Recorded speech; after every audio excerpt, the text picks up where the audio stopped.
Very many people who actually like going to the dentist, but sometimes you gotta go. You gotta go. In fact, sometimes you have to go multiple times to actually replace a tooth. But Dr. Max Gomez is here to tell us about a new way that can make it all happen in just one sitting. Is this true? Just one sitting. It is, in fact. I saw it with my very own eyes. And what we're talking about, guys, is dental crowns. And for those of you with healthy teeth, that's a tooth-shaped cap that's used to protect or restore a broken tooth or one that's cracked or weakened from decay, for example.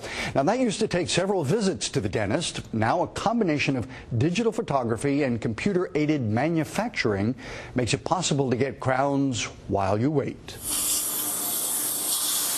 Christopher Elliott knows about dental work. This is the third time he's needed a crown on a tooth. The major problem I've got at the moment is I had an abscess on an upper tooth. Normally, the first step is to take an impression or cast of the patient's teeth with thick trays and molding material. It was some sort of sticky stuff because it definitely stuck to the teeth when they tried to peel it off, which was not very pleasant. Then the bad tooth is ground down, a temporary is fitted, and a couple of weeks later you have to come back, have your teeth numbed again, and the permanent crown placed. Instead, Christopher is going to get it all done today. Instead of the traditional two-visit procedure, it's done in one visit, usually in under an hour. Here's how Dr. Abenaim does it. First, he uses a special digital camera system that photographs the diseased tooth and all its neighbors. Then a computerized design system allows Dr. Abenaim to adjust and customize the crown to be.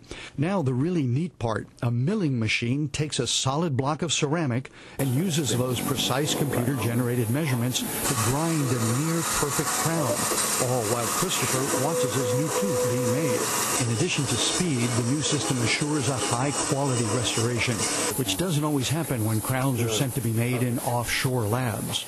Well, we've had reports of lead being in some restorations. Because crowns are made with porcelain and metal, you can have sometimes high levels of nickel, high levels of lead, people starting to have allergic reactions.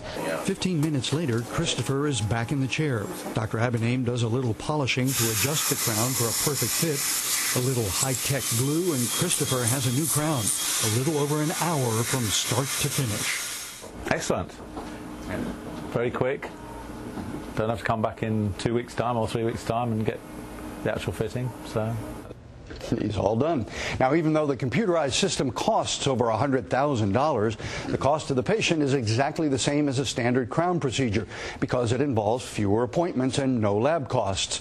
It also means less time for the patient, which means you don't have to take extra time off from work to get the crown made, and you don't have to walk around all numb and dribbling and drooling a couple of days a week because you've had to spend extra time in the chair. Yeah. I don't need teeth problems for that, but anyway. Well, that's just on weekends, I Yes. That's a whole other story. That's in the morning, actually. Exactly. No, but this is really good. My mom is actually still waiting on a tooth, and it seems like it's taking forever, so it'd be nice to have it done once. And these days, because of labor costs and things, a lot of times these restorations are sent to offshore labs, and sometimes the quality control isn't great coming back from these offshore labs. So this way, it's all there, and in fact, you can sit there and watch it being made right there. Excellent. Well done. Love it. Good info. Thanks so much, Dr. Max. I like the sound effects, too. I love the sound of a drill. Yeah, like a power saw in your mouth. Oh. Hey, you know, today it's National Chocolate Day. Is that right? Following the dental package, and National Strawberry Shortcake Is that right? Day.